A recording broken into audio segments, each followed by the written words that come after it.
Welcome. Today, I want to talk about how to set goals that are going to change your life forever and how to do it in a way that's building you up rather than something you have to chase.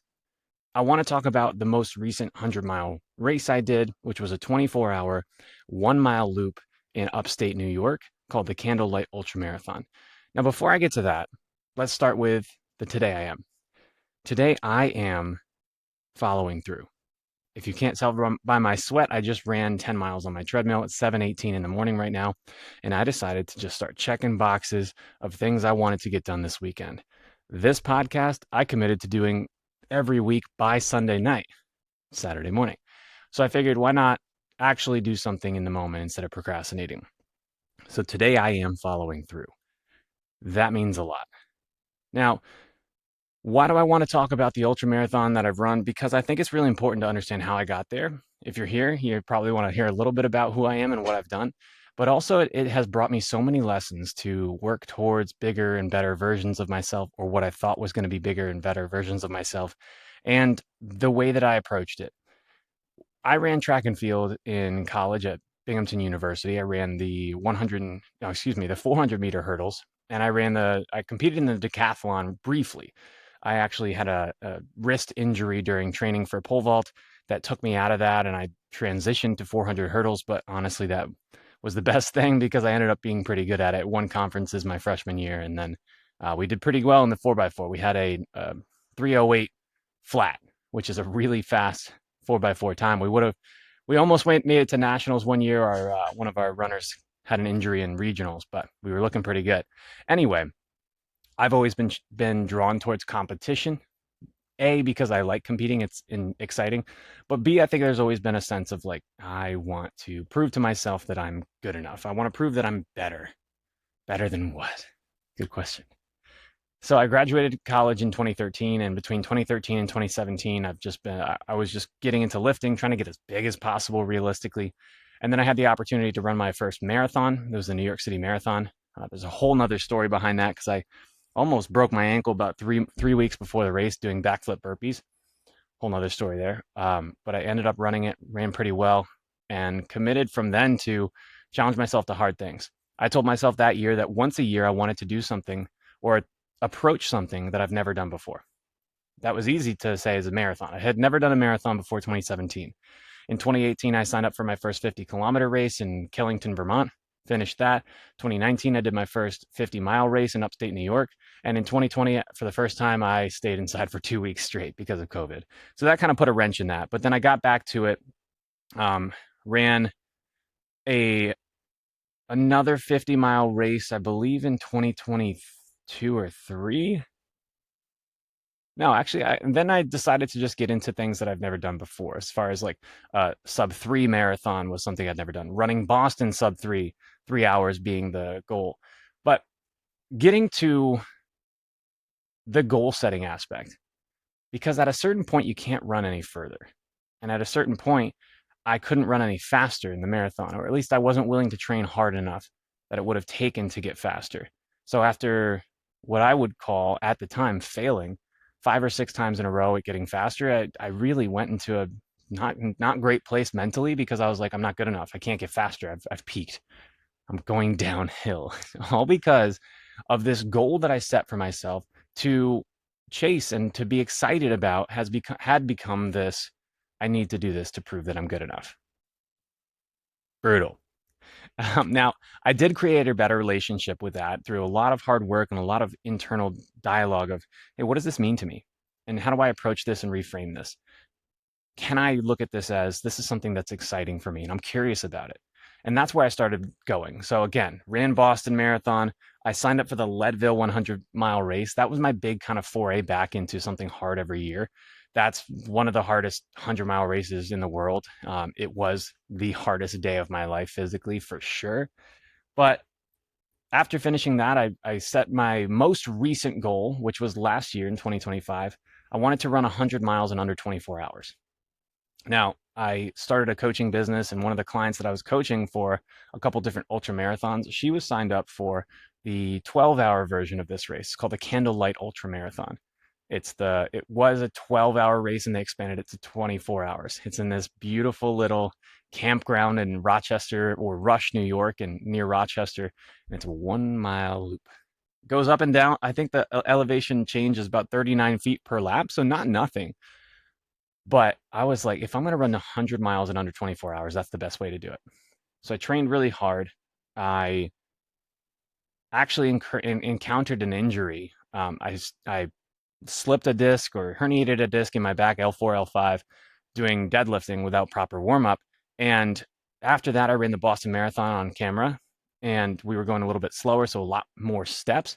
From there, I had a 50-mile race planned that I was going to use for a training run for this 100, and my right leg couldn't dorsiflex. That means I couldn't pick my foot up, and I couldn't plant off it either. It really was just kind of a dead foot. It was actually kind of really intimidating. A, because I couldn't even push off of it. If I tried to move forward, the foot would twist around because it was just kind of rotating naturally. And I had to pull out 13 miles into that run. And I was scared that I wasn't going to be able to complete this race. But I did a lot of rehabilitation from my friend, Dr. Andy Feta Chan, who is a fantastic physical therapist. And I decided to really just pursue this in a different light. I wanted to show to my then unborn daughter that I was going to set an example for what kind of a father she has, and not because I needed to, because I wanted to. I wanted to prove to myself that I can do really hard things. I wanted to prove to myself that if there were still demons in there, I can face them and fight through them and fight with them. And if anyone's ever run an ultra marathon, you know you get face to face with any inner demons. You have to, because you will uh, get face to face with psychological failure hundreds of times within an ultra marathon. And I did. So this race, I trained as best as I could with the injury, and I ended up showing up feeling really good. This is a very small race, so it wasn't like I was trying to compete. I just wanted to run 100 miles in 24 hours. And this was physically not as hard as Leadville. At Leadville, 100 start at 10,000 feet of elevation out in Colorado. This one was at not negligible elevation. However, mentally, this one was really tough. I started going around loops. We started at 7 a.m. It's like, all right, cool. I'm gonna settle into 12-minute pace because I know I can keep that up forever.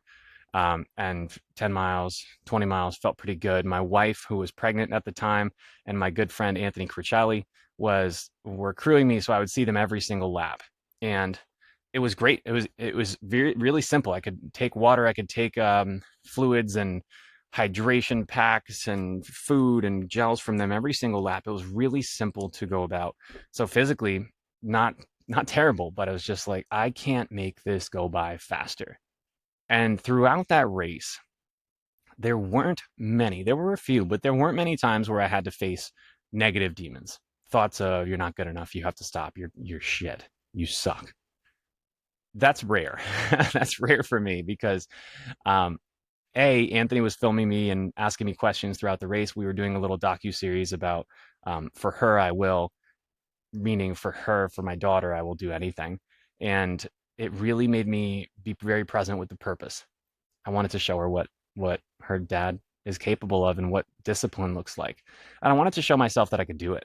So cutting forward ahead, 50 miles down, 60 miles down, 70 miles down. I think I'm in like third or fourth place. I don't really care. I'm going out slow. I'm chilling. I just want to get this goal complete. And coming up on 100 miles, it was about 21 hours in. It was one of the coolest experiences. Because it's quiet. It's a very small race. So there's no cheering. There's no nothing. I made 3 goals throughout the race, by the way. I didn't want to listen to any music. I didn't want to sit down unless I needed to go to the bathroom. And there's one more I forgot about. Uh, no walking. I didn't want to walk at all. I wanted to run the entire thing. And I did, by the way. I did all 3 of those things. So what I got to was the 100 miles. I crossed that. I felt amazing. I did it. There was the worst part was I did it, and there's 2 hours left, and I'm like, I know I set this goal to run 100 miles in 24 hours, but I also set a goal it's a 24-hour race. I have to keep running. And what I didn't realize was the person that was in first place was less than 3 miles ahead of me, and from what the race director and people at the finish line, start finish line loop were saying, He's slowing down. So I kicked it into gear. I my competitive nature certainly took over, and I really wanted to beat him. Not to beat him, but to say I won. I won my first ultra marathon, and I chased him down. I passed him, and it was strategic. And I every time I passed him, because to catch him, I had to pass him 3 times. Every time I passed him, I would kind of hide so he wouldn't hear me coming, and I'll blast by him. And that was a psychological little game. I wanted him to see I got a lot more in the tank. And there's a couple things I'm really proud of in that race. One, I'm really proud because I won the race. It was really exciting. I ran 110 miles in 24 hours, which is an average of about 13 minutes a mile. I didn't sit down. I didn't listen to music, and I didn't walk. And then I did what I said I was going to do. And it meant a lot for me because I said I was going to do it because I wanted to just show myself that I am capable of things that I set out for because I like to. I was excited for the goal. I didn't need to. I did not need to do that. And the other thing I'm really proud of is my fastest mile of the entire race was my final mile. It was a 9 minute 6 mile lap because I was like, you know what? I'm freaking here. I had another set of gas in the tank. I ran my fastest mile of my 110-mile run in mile 110.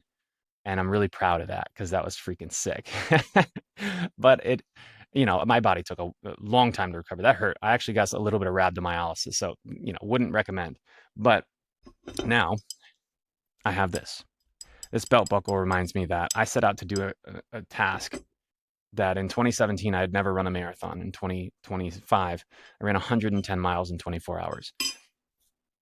How I approached that was much different than the first one. The first one I said I need to do this to show that I'm worthy. This one I said I want to do this because I'm excited for challenge.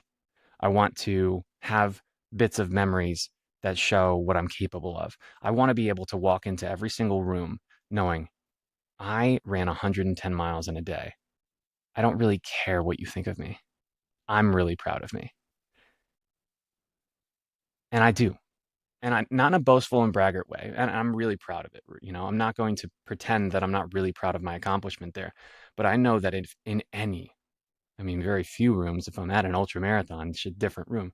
In any room in my personal life, I can walk into any single group of people knowing, without saying, I'm probably one of the only people in that room that have done what I've done. And that gives me a sense of confidence, quiet confidence, because hey, yes, I'm telling you all about it now, but I rarely will bring it up unless it's asked of me. And I try not to brag it because it's not about showing you that I'm better. It's about showing me that I'm better and I'm good enough. Not because of what I do, but because of who I am. I set a goal, I trained, and I got there. And that meant and means a lot to me. And that's why I hang this right up here next to my Leadville 100 belt buckle, which is a story for another time. But I'm really proud of how I approach goal setting now. It's last year, my goal was the New York City Marathon as well. And my daughter was born on marathon morning. So I was fortunately not able to run that race because it was one of the best days, one of the best experiences of my entire life.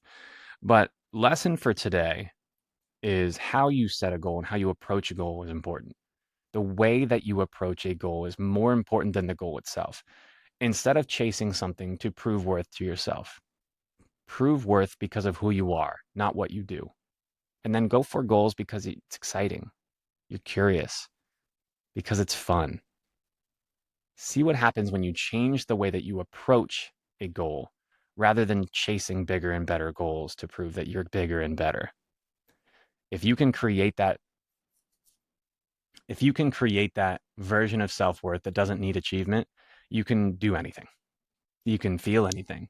If you're saying, you know what, this is enough, what I have and who I am, and this is enough, what I have and who I am, and I'm curious of what else I'm capable of.